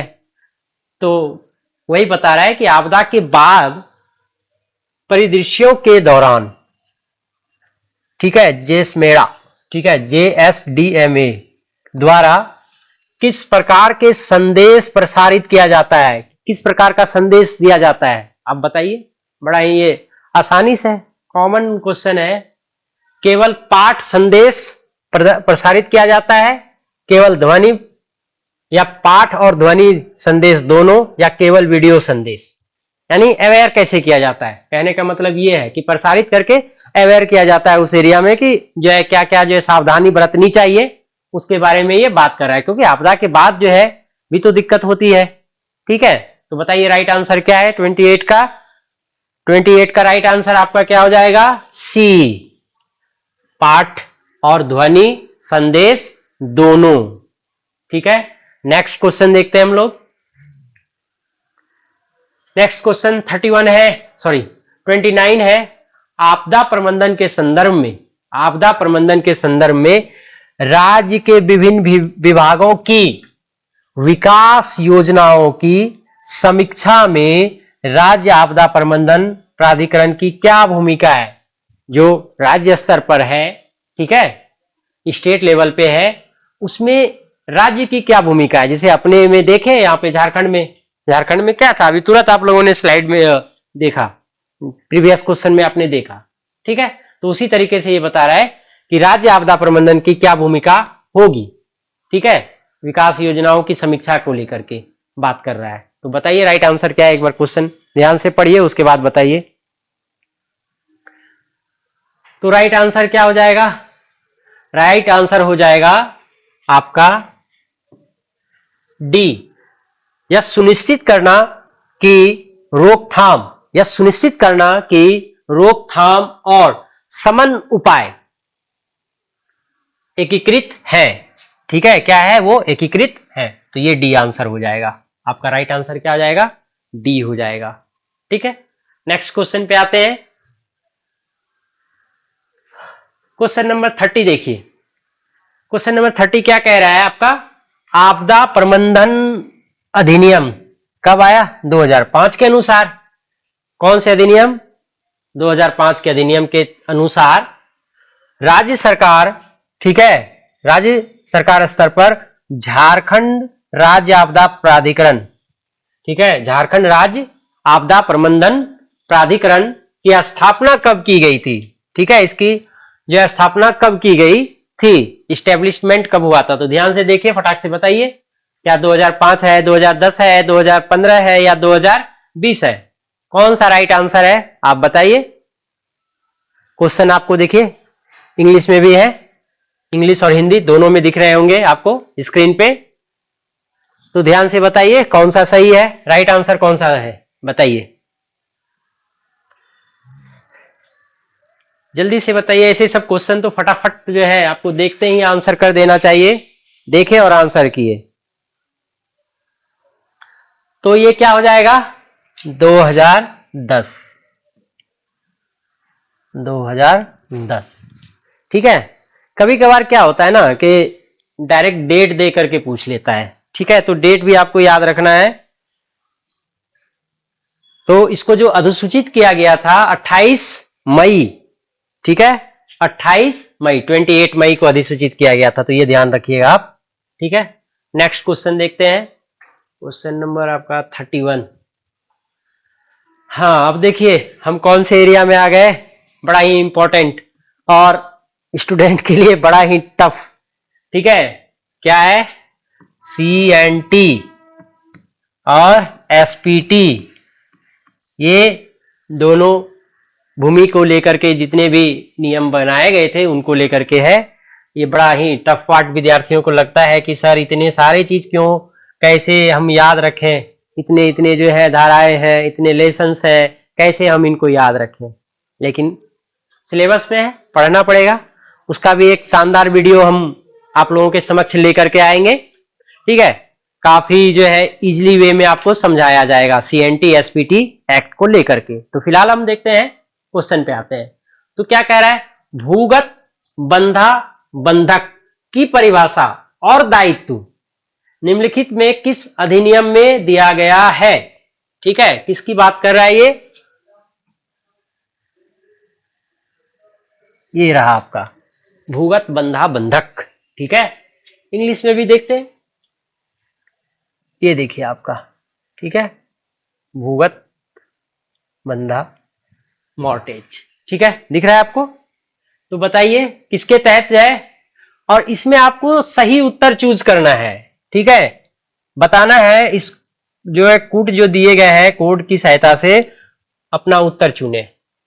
क्या सिर्फ CNT में है इसका परिभाषा और दायित्व, क्या SPT में भी है भूगत बंधक के बारे में जो है बात किया गया है, या भूमि सुधार अधिनियम 1980 के तहत बात किया गया है। तो आपको बताना है इसके अंतर्गत राइट आंसर क्या होगा, क्या उपर्युक्त सभी होगा। तो आप ध्यान से देखिए क्या होगा राइट आंसर, बताइए एक बार इसका राइट आंसर क्या है। परिभाषा की बात कर रहा है और दायित्व, ठीक है, परिभाषा यानी रिस्पॉन्सिबिलिटी एंड डेफिनेशंस, किसके लिए भाई, भूगत बंधा बंधक, ठीक है, भूगत बंधक के लिए। तो बताइए राइट आंसर क्या है, फटाक से याद कीजिए क्या राइट आंसर है। तो सही आंसर आपका हो जाएगा 1 और 2 दोनों हो जाएगा, ठीक है, राइट आंसर 1 और 2 दोनों हो जाएगा। अब देख लीजिए कि CNT और SPT से कई सारे क्वेश्चंस आएंगे, आप इसको स्किप नहीं कर सकते हैं। 12 नंबर, ठीक है, टोटल 12 क्वेश्चन आएंगे, यानी ये 24 मार्क्स के हैं, बड़ा ही इंपॉर्टेंट है, कई सारे क्वेश्चन इससे आएंगे। तो चलिए नेक्स्ट पे आते हैं। नेक्स्ट क्वेश्चन क्या कह रहा है कि CNT अधिनियम का अध्याय जो 12 है, लेसन 12 है, किससे संबंधित है, ये देखना है आपको। बताइए एक बार क्वेश्चन पहले रीड कीजिए ध्यान से, उसके बाद आते हैं आंसर पे। CNT अधिनियम का अध्याय 12 आप पढ़े होंगे, एग्जाम इतना नजदीक आ गया होगा तो आपकी तैयारी अच्छी खासी हो गई होगी। तो आप बताइए जरा लेसन 12 क्या कहता है, किस चीज का, इन चारों में से किसके बारे में बात करता है, ध्यान से देखिए जरा। क्वेश्चन नंबर कौन सा है, 32 है, ठीक है। Chapter 12 of CNT act, chapter कौन सा है, 12 of CNT act deal with, बताइए, record of landlord, privilege and land, या फिर आपका record of right and settlement of rent के बारे में बात करता है। हिंदी में भी देखते हैं, अधिकार, अभिलेख और लगान का निर्धारण, या डी उपायुक्त, पता है आपको उपायुक्त, ठीक है, द्वारा संज्ञान विषयों पर, संज्ञेय विषयों की न्यायिक प्रक्रिया, कैसी प्रक्रिया, न्यायिक प्रक्रिया, या भूमि संबंधित शर्तें एवं उनका रूपांतरण अभिलेख। कौन सा राइट आंसर है देख करके बताइए फटाफट, फटाफट अपना जो है आंसर सेंड कीजिए कमेंट बॉक्स में, फटाफट देखिए कौन सा सही है, क्योंकि ऐसे क्वेश्चन को थोड़ा सा ध्यान से पढ़ना पड़ता है। आप पढ़िए ध्यान से, एक बार पढ़ के तब बताइए मुझे।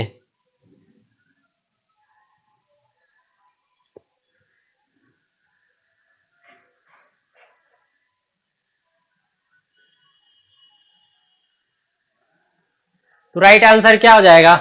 राइट आंसर हो जाएगा आपका D, sorry right answer B हो जाएगा। अधिकार, अभिलेख और लगान का निर्धारण, सीएनटी अधिनियम का जो चैप्टर 12 है वो किस चीज की चर्चा करता है? चैप्टर 12, चैप्टर 12 जो है आपका दो चीजों का बात करता है, ठीक है। चैप्टर 12, ठीक है। और ये भी देखना है साथ साथ, ये वाला अधिकार अभिलेख कौन सा धारा, ठीक है, और लगान के लिए कौन सा धारा। तो अभिलेख के लिए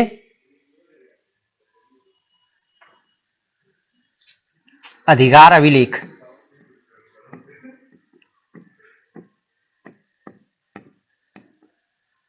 और उसके बाद है लगान का निर्धारण। ये भी देखना है कि कौन से धारा के अंतर्गत आता है। क्वेश्चन इस तरीके से भी आपको पूछा जा सकता है कि कौन से धारा के अंतर्गत आता है। देखिए बताइए, चैप्टर 12 में तो है ही, लेकिन धारा कौन सा है, ठीक है, किसको लेकर के? अधिकार अभिलेख और लगान का निर्धारण, ठीक है। तो बताइए, तो धारा जो है 80 अभिलेख के बारे में बात करता है, अधिकार अभिलेख धारा जो है ये कौन सा होगा आपका? धारा 80। कौन सा धारा? 80। और इसका कौन सा धारा भाई? लगान का जो निर्धारण की बात करता है, किस धारा के अंतर्गत? सीएनटी के किस धारा के अंतर्गत? तो 85। ये भी ध्यान रखना है आपको। तो देखिए यहां धारा ना पूछ करके डायरेक्ट लेसन पूछ दिया, तो इसका रिवर्स भी कर सकता है, आपको धारा पूछ देगा, ठीक है, लेसन पूछ देगा बाद में। चलिए, तो चैप्टर 12 में जो धारा 80 है क्या कहता है? अधिकार अभिलेख के बारे में बताता है। और 85 क्या बताता है? लगान का निर्धारण के बारे में बताता है। चलिए नेक्स्ट क्वेश्चन पे आते हैं। नेक्स्ट क्वेश्चन क्या है? निम्नलिखित में कौन सी धारा मुंडारी खुटकट्टीदार काश्तकारी के अंतरण पर प्रतिबंध लगाती है? अंतरण पर प्रतिबंध, खुटकट्टीदार काश्तकारी टेनेंसी अंतरण पर प्रतिबंध बैन लगाती है, क्या है बताइए भाई? खुटकट्टीदार रिस्ट्रिक्शन लगाती है। रिस्ट्रिक्शन जो लगाती है किस पे? मुंडारी खुटकट्टीदार टेनेंसी पे कौन रिस्ट्रिक्शन लगाता है? किस धारा के अंतर्गत? कौन सा राइट आंसर है बताइए? धारा 240, क्या है? धारा 240 या धारा 19 या धारा 73, 73 या इनमें से कोई नहीं। क्या राइट आंसर है? जल्दी जल्दी बताइए, फटाफट आप लोग बताइए। तो क्या हो जाएगा राइट आंसर? धारा कौन सा है? तो धारा है आपका राइट आंसर क्या है? 240। तो कभी कभी चैप्टर भी पूछ दिया जाएगा, तो चैप्टर भी बताइए साथ में, कौन सा चैप्टर है भाई? धारा 240 किस चैप्टर के अंतर्गत आता है? तो ये आपका आता है चैप्टर 18। चैप्टर 18 ध्यान से देख लीजिए, ठीक है। तो खुटकट्टीदार काश्तकारी के अंतरण पर प्रतिबंध लगाती है धारा 240, और किस चैप्टर के तहत? 18 के तहत। चलिए नेक्स्ट क्वेश्चन पे आते हैं। नेक्स्ट क्वेश्चन क्या है हमारा?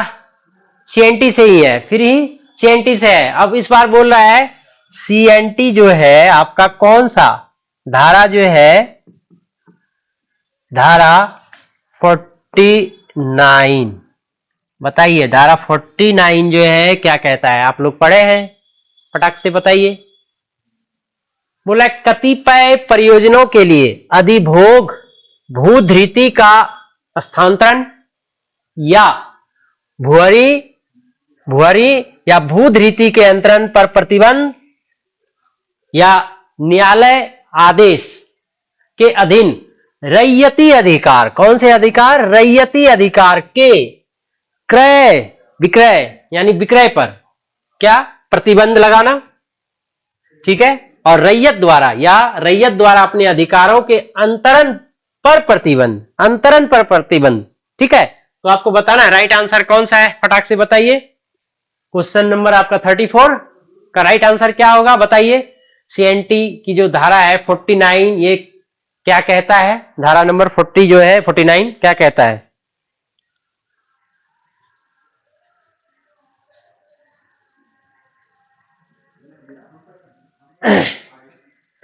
जल्दी से बताइए। तो धारा जो 14 कहता है ए, कतिपय परियोजनाओं के लिए अधिभोग भूधृति का स्थानांतरण के बारे में चर्चा करता है धारा 49। ध्यान से देखिएगा आप एक बार, ठीक है, धारा 49। और ये कौन से उसके अंतर्गत आता है धारा 49? आपको ये भी देख लेना है कि चैप्टर कौन सा है। तो चैप्टर आपका जो देखना है, चैप्टर नंबर जो है कौन सा है ये भी ध्यान रखना है, ठीक है। चैप्टर नंबर आपका कौन सा है ये ध्यान रखना है। तो 49 शायद धारा, हाँ धारा आपका 49 चैप्टर नंबर 8 में आता है। चलिए नेक्स्ट क्वेश्चन है, देखते हैं। लगान भुगतान करने का, ठीक है, लगान भुगतान करने का अधिभोग अधिकार का दायित्व सीएनटी अधिनियम के किस धारा में वर्णित है? किस धारा के अंतर्गत जो है ये डिस्क्रिप्शन किया गया है, आपको ये ध्यान देना है। तो बताइए जल्दी जल्दी कौन सा है? धारा 22 है, 23 है या 24 है या 25 है, ठीक है। धारा 22, 23, 24, 25 बताइए फटाक से। बहुत ही इजी क्वेश्चन है, अगर आपने पढ़ा होगा तो। और ऐसे क्वेश्चन आपके आएंगे जेपीएससी के एग्जाम में धारा से रिलेटेड, ठीक है, चैप्टर से रिलेटेड होकर के जरूर क्वेश्चन आएंगे। तो बताइए सही आंसर क्या है 35 का, बताइए। तो ये क्या है? धारा 24। राइट आंसर क्या है आपका? धारा 24। राइट आंसर इज द सी। और क्या कहता है सी? धारा 24। तो धारा 24 के अंतर्गत क्या है बताइए। और ये किस चैप्टर? शायद चैप्टर देखिए इसमें चैप्टर 4 होगा, एक बार चेक कर लीजिए आप लोग। चैप्टर 4, कौन सा चैप्टर? 4। तो चैप्टर 4 के बारे में ये बात कर रहा है, ठीक है। 35 नंबर क्वेश्चन। चलिए नेक्स्ट क्वेश्चन पे आते हैं। नेक्स्ट क्वेश्चन क्या है ध्यान से देखिए, क्या कह रहा है कि एसपीटी, इस बार क्या बात कर रहा है? एसपीटी, ठीक है, संथाल परगना वाले पे आ गया, ठीक है। तो एसपीटी अधिनियम के तहत एक ग्राम प्रधान को निम्नलिखित आधार पर बर्खास्त किया जा सकता है, ठीक है। तो आपको बताना है कि एसपीटी अधिनियम के तहत जो है क्या कंडीशंस बनाई गई है जिसके तहत जो है उसको बर्खास्त किया जा सकता है, ठीक है। 4 देखिए, ये 4 दिए हुए हैं और फिर इनके जो है कूट बने हुए हैं। तो आपको बताना है कि कौन सा कूट जो है सही है। तो बताइए। व्यक्तिगत अयोग्यता, लगान ना चुका पाना, लंबी अनुपस्थिति, एक लंबे समय से जो है वो अनुपस्थित है उस मामले में, ठीक है, धोखाधड़ी या गंभीर कदाचार, ठीक है, अगर उस पे है और सिद्ध हो जाते हैं तो वैसे कंडीशन में क्या उसे बर्खास्त किया जा सकता है या नहीं किया जा सकता है, ये आपको बताना है। तो बताना है इसमें कि कौन कौन सा जो है उत्तर जो है जिसके जरिए उसको बर्खास्त किया जा सकता है। जल्दी से बताइए फटाक से। 36 का आंसर क्या होगा? 36 का क्या होगा? सी, 30 सी, ठीक है, 36 का सी। क्या होगा? अगर अयोग्य पाया जाता है, व्यक्तिगत जो है अयोग्यता उसमें पाया जाता है तो उसे बर्खास्त किया जा सकता है। अगर वो लगान नहीं चुका पाता है तो वैसे भी सिचुएशन में क्या है उसे बर्खास्त कर दिया जाएगा। और चौथा जो ऑप्शन है आपका, ये क्या कह रहा है, धोखाधड़ी या गंभीर कदाचार अगर उस पर सिद्ध हो जाते हैं तो वैसे कंडीशन में भी क्या है, आपको अगर कोई ग्राम प्रधान है तो वो उन्हें बर्खास्त कर दिया जाएगा। ठीक है, नेक्स्ट क्वेश्चन देखते हैं। नेक्स्ट क्वेश्चन क्या है 37, बोला निम्नलिखित में कौन सा कथन सत्य नहीं है, विच इज नॉट राइट। आपको ये बताना है, ये जो दिए गए हैं एसपीटी सीएनटी के बारे में, ठीक, बड़ा ही ट्रिकी क्वेश्चन है। ठीक है, और डिफरेंशिएट वाला भी क्वेश्चन है। अगर आप डिफरेंशिएट करके नहीं पढ़े होंगे तो आपको समझ ही नहीं आएगा ये। तो वैसे ही जो है ये क्वेश्चन आपको गलत आंसर दीजिएगा या तो सही आंसर। ठीक है, क्या कह रहा है पहले देखते हैं एक बार। कह रहा है एसपीटी अधिनियम की धारा 20 कमोवेश सीएनटी अधिनियम की धारा 46 के समान है क्या। एसपीटी का 20 और सीएनटी का 46 कमोवेश क्या दोनों धाराएं बराबर है, इक्वल है। ठीक है, नेक्स्ट क्या कह रहा है, एसपीटी एक्ट सीएनटी एक्ट से अधिक प्रतिबंधात्मक है क्या, उसमें ज्यादा प्रतिबंध है। ठीक है, एसपीटी के तुलना में, तो ये बताना है। सी ऑप्शन क्या कह रहा है, सीएनटी एक्ट झारखंड के कोल्हान प्रमंडल पर लागू नहीं किया जा सकता है। बताइए, क्या कोल्हान प्रमंडल पे सीएनटी लागू होगा, बताइए। उसके बाद क्या कह रहा है, सीएनटी एक्ट की धारा 21 और एसपीटी की धारा 13 कमोवेश एक जैसी है। ठीक है, तो देखिए यहां दो जो है टिकल क्वेश्चन है, एक आपका ये वाला ऑप्शन और ये वाला ऑप्शन। अब आप इसको अगर इस ऑप्शन को एलिमिनेट तभी कर सकते हैं जब आपको जानकारी हो। ठीक है, या आपने डिफरेंशिएट करके दोनों को पढ़ा हो, सीएनटी और एसपीटी को। तो सीएनटी और एसपीटी को की कुछ धाराएं हैं जो आपको इक्वल होंगी, लगभग जो है दोनों में कमोवेश जो है वो दिखेंगे कि इक्वल है। तो बताइए राइट आंसर क्या है 37 का, एक बार और आप देख लीजिए।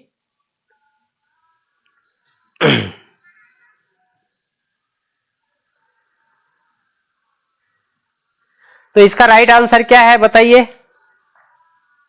इसका राइट आंसर हो जाएगा सी। राइट आंसर क्या हो जाएगा आपका, सी हो जाएगा। तो राइट आंसर आपका क्या हो जाएगा, ये सी, क्या सीएनटी।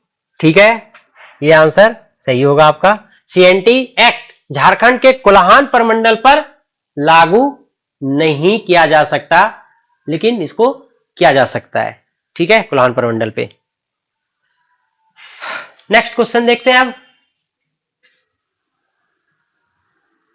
देखिए पढ़िए क्या बोला, एसपीटी अधिनियम का कौन सा अध्याय रैयत के बारे में, ठीक है, बताता है। कौन सा अध्याय जो है रैयत के बारे में बताता है। आप पढ़े होंगे, ये स्टार्टिंग वाला ही है, बहुत ही इजी क्वेश्चन है। देखिए एक बार आप लोग ध्यान कीजिए। तो कौन सा भाई, अध्याय 3 चैप्टर जो है 3rd। ठीक है, चैप्टर 3rd। नेक्स्ट क्वेश्चन आते हैं, बहुत ही इजी क्वेश्चन था ये। अब देखते हैं एसपीटी अधिनियम के तहत कौन सा अधिनियम बोल रहा है भाई, एसपीटी। ये आपको पहले ध्यान रखना पड़ेगा, एसपीटी के बारे में बात कर रहा है। तो एसपीटी अधिनियम के तहत यदि उस भूमि की अवधि के भीतर कितने, यहां बोल रहा है किस भूमि और किस वर्ष कितने समय, ये देखना है आपको, यहां भरना है। यदि उस भूमि को डैश की अवधि के भीतर खेती के अंतर्गत नहीं लाया जाता है तो उपायुक्त के पास निर्धारण रद्द करने की शक्तियां हैं। यानी डीसी के पास यह शक्ति है, अगर कोई बंदा लगातार उस पर कृषि नहीं करता है तो बताना है आपको कितने वर्षों तक अगर लगातार वो कृषि नहीं करता है तो डीसी चाहे तो उसको क्या कर देगा, निर्धारण जो है उसका रद्द कर देगा। फटाफट बताइए क्या होगा राइट आंसर। और एसपीटी के अंतर्गत ये ध्यान रखिए, सीएनटी की बात नहीं कर रहा है, एसपीटी की बात कर रहा है। ये कंडीशन, कुछ कंडीशन भूमि को लेकर के जो है सीएनटी में भी है और एसपीटी में भी है कि कितने वर्षों तक जो है अगर उस पर कोई खेती वगैरह नहीं करता है तो निर्धारण जो है रद्द कर दिया जाएगा। अब बताइए फटाफट क्या होगा राइट आंसर। तो इसका राइट आंसर क्या हो जाएगा 5 इयर्स। कितना 5 इयर्स। अगर कोई 5 वर्षों तक उस जमीन पे उस भूमि के टुकड़ों पर अगर खेती नहीं करता है, अपने जो है खेती के अंतर्गत नहीं यूज करता है, तो उपायुक्त के पास उसको निर्धारण जो है रद्द करने की शक्ति दी गई है एसपीटी में। ठीक है, तो क्वेश्चन नंबर आपका 39 हो गया। तो 39 में तो भाई इसका धारा कौन सा है ये भी ध्यान रखना है आपको। धारा किस धारा के तहत है ये एसपीटी में 33। आप जाके देखिएगा धारा 33 के अंतर्गत क्या है। चलिए नेक्स्ट क्वेश्चन आते हैं। नेक्स्ट क्वेश्चन क्या है, एसपीटी एक्ट के संदर्भ में सही सुलेमित नहीं है। कौन सा सही सुलेमित नहीं है वो आपको बताना है। जो एसपीटी है एक्ट है इसके अंतर्गत आपका कौन सा सही नहीं है ये बताना है। इसमें मिलान कीजिए, देखिए कौन सा सही है और कौन सा गलत है। सही मिलान कौन कौन सा है। क्या चैप्टर नंबर जो 5 है क्या लगान के बारे में बात करता है। क्या चैप्टर नंबर 6 कतिपय परियोजनाओं के लिए भूमि का अधिग्रहण, कतिपय परियोजनाओं के लिए सर्टेन जो होती है। फिर है 7, ठीक है चैप्टर 7 क्या न्यायिक प्रक्रिया से जुड़ी हुई है। या 18 अनुपूरक उपबंध। आप बताइए कौन सा आंसर सही होगा, विच इज द राइट आंसर। बताइए, आप लोग पढ़ रखे हैं एसपीटी एक्ट और अभी तक में तो आप 1-2 बार पढ़ ही लिए होंगे, बहुत कुछ तो कई सालों से तैयारी कर रहे हैं सीएनटी एसपीटी। ऐसे जो है सीएनटी एसपीटी को देख करके ज्यादातर विद्यार्थियों का जो है सर भारी ही हो जाता है सीएनटी और एसपीटी। लेकिन आपको यहां देखना है, बताइए कौन सा राइट आंसर कौन सा हो जाएगा, जल्दी से बताइए। तो 40 का राइट आंसर क्या हो जाएगा, डी हो जाएगा। कौन सा होगा, D, which is the right answer D. Actual में क्या है, जो अध्याय चैप्टर जो डी है वो अनुपूरक उपबंध की बात नहीं करता है, अनुपूरक उपबंध की बात नहीं करता है। तब अध्याय जो है 8 क्या बात करता है, लेसन 8 ये बात करता है। लेसन 8 आपका किस चीज के बारे में बात करता है, फटाक से बोलिए किस चीज के बारे में, यानी परिसीमन किसकी बात करता है,